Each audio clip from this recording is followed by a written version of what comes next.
ಈ ಜಗತ್ತಿನಲ್ಲಿ ಮನುಷ್ಯರಾಗಿ ಹುಟ್ಟಿದ ನಾವು 200-300 ವರ್ಷಗಳ ಬದುಕೋದಿಲ್ಲ.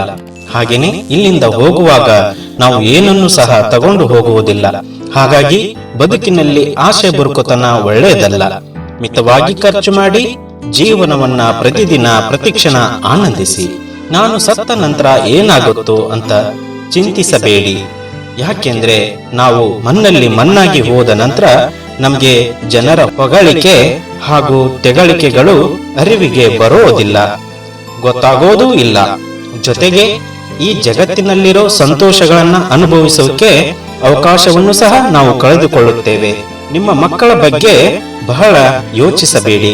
ಯಾಕೆಂದ್ರೆ ಜೀವನದಲ್ಲಿ ಅವರಿಗೆ ಅವರದೇ ಆದ ಗುರಿಗಳು ಇರ್ತವೆ ಹಾಗೂ ಅದನ್ನ ತಲುಪುವ ಮಾರ್ಗವನ್ನ ಅವರೇ ಕಂಡುಕೊಳ್ಳುತ್ತಾರೆ. ಮಕ್ಕಳ ಮೇಲೆ ಕಾಳಜಿ ತೋರಿಸಿ, ಅವರನ್ನ ಪ್ರೀತಿಸಿ, ಚೆನ್ನಾಗಿ ಓದಿಸಿ, ಅವರಿಗೆ ಒಳ್ಳೆಯ ಮಾರ್ಗದರ್ಶಕರಾಗಿರಿ. ಹಾಗೆಯೇ ನಿಮ್ಮ ಸಂಪಾದನೆಯನ್ನು ಸಹ ಅನುಭವಿಸಿ. ಜೀವನ ಅಂದ್ರೆ ಹುಟ್ಟಿನಿಂದ ಸಾಯವರೆಗೂ ದುಡಿಯೋದಂದೇ ಅಲ್ಲ. ನೀವು ಈ ಭೂಮಿಯ ಮೇಲೆ ದುಡಿಯೋಕ್ಕಾಗಿ ಹುಟ್ಟಿಲ್ಲ ಕಣ್ರಿ, ಬದುಕೋದಕ್ಕೆ ಹುಟ್ಟಿದ್ದೀರಿ. ಹುಟ್ಟಿನಿಂದ ಸಾಯೋವರೆಗೆ ಬರೀ ದುಡಿಯೋದೇ ಆದ್ರೆ ನಿಮ್ಮ ಜೀವನವನ್ನ ನೀವು ಆನಂದಿಸೋದು ಯಾವಾಗ? ನಿಮಗೆ ಸಿಕ್ಕಿರೋ ಜೀವನವನ್ನ ಹೇಗೆ ಆನಂದಿಸಬೇಕು ಅಂತ ಹಾಗೆ ಸುಮ್ಮನೆ ಪ್ರಾಣಿ ಪಕ್ಷಿಗಳನ್ನ ಸೂಕ್ಷ್ಮವಾಗಿ ಗಮನಿಸಿ. ಆಗ ನಿಮ್ಗೆ ಗೊತ್ತಾಗುತ್ತೆ. ಆಸ್ತಿ ಸಂಪಾದನೆಯ ಬರದಲ್ಲಿ ನಿಮ್ಮ ಆರೋಗ್ಯವನ್ನ ಹಾಳು ಮಾಡಿಕೊಳ್ಳಬೇಡಿ. ಯಾಕೆಂದ್ರೆ ಅಕಸ್ಮಾತ್ ನಿಮಗೇನಾದ್ರೂ ಹೆಚ್ಚು ಕಮ್ಮಿ ಆದ್ರೆ ನಿಮ್ ಹತ್ರ ಎಷ್ಟೇ ಹಣ ಇದ್ರೂ ಸಹ ಆರೋಗ್ಯವನ್ನ ಕೊಂಡುಕೊಳ್ಳೋಕೆ ಸಾಧ್ಯವಿಲ್ಲ. ಜೀವನದಲ್ಲಿ ಎಷ್ಟು ಸಂಪಾದಿಸಬೇಕು ಹಾಗೂ ಸಂಪಾದಿಸೋದನ್ನ ಯಾವಾಗ ನಿಲ್ಲಿಸಬೇಕು ಅನ್ನೋದಕ್ಕೆ ಯಾವುದೇ ಮಾನದಂಡವಿಲ್ಲ. ಸಾವಿರಾರು ಎಕರೆ ಭೂಮಿ ಇದ್ರೂ ಸಹ ತಿನ್ನೋದು 3 ಹಿಡಿ ಅನ್ನವನ್ನ ಮಾತ್ರ. ಎಷ್ಟೇ ದೊಡ್ಡ ದೊಡ್ಡ ಬಂಗ್ಲೆ ಇದ್ರೂ ಸಹ ಮಲಗೋಕೆ ಬೇಕಿರೋದು 6 ಜಾಗ ಮಾತ್ರ. ಹೊಟ್ಟೆ ತುಂಬುವಷ್ಟು ಊಟ ಮತ್ತು ಖರ್ಚಿಗೆ ತಕ್ಕಷ್ಟು ಹಣ ಇದ್ರೆ ಸಾಕಲ್ಲವೇ ನೆಮ್ಮದಿಯ ಬದುಕಿಗೆ? ನೆನಪಿಡಿ ಸ್ನೇಹಿತರೆ, ಪ್ರತಿಯೊಂದು ಸಂಸಾರದಲ್ಲೂ ಸಹ ಸಮಸ್ಯೆಗಳು ಇದ್ದೇ ಇರ್ತವೆ. ಹಣ ಹಾಗೂ ಆಸ್ತಿ ಅಂತಸ್ತಿನ ಕುರಿತು ನಿಮ್ಮನ್ನ ಮತ್ತೊಬ್ಬರಿಗೆ ಯಾವತ್ತೂ ಹೋಲಿಸಿಕೊಳ್ಳಬೇಡಿ.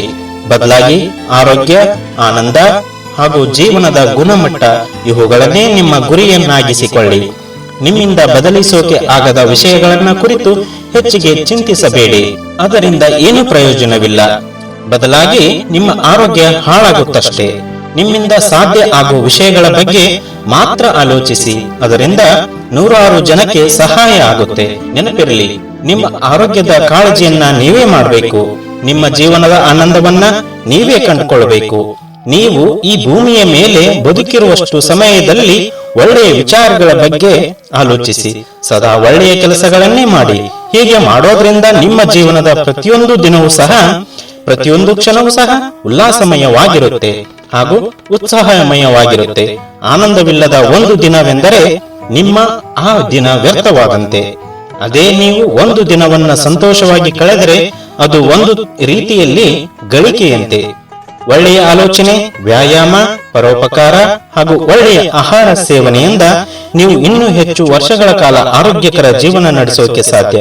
ಎಲ್ಲದಕ್ಕಿಂತ ಹೆಚ್ಚಾಗಿ ನಿಮ್ಮ ಸುತ್ತಮುತ್ತ ಇರೋರನ್ನ ಪ್ರೀತಿಸಿ, ಪ್ರೋತ್ಸಾಹಿಸಿ ಮತ್ತು ಬೆಂಬಲಿಸಿ. ನಿಮ್ಮ ಮನಸ್ಸು ಒಪ್ಪುವ ಕೆಲಸವನ್ನ ಮಾತ್ರ ಮಾಡಿ. ಸುಖವಾಗ್ಲಿ ದುಃಖವಾಗ್ಲಿ ಅದು ನಾನು ಮಾಡಿದ ಕರ್ಮಕ್ಕೆ ಸಿಕ್ಕ ಫಲ ಅಂತ ಇರುವಷ್ಟು ದಿನ ನಿಮ್ಮ ಪಾಲಿನ ಬದುಕನ್ನ ಆನಂದದಿಂದ ಅನುಭವಿಸಿ ಅಷ್ಟೇ.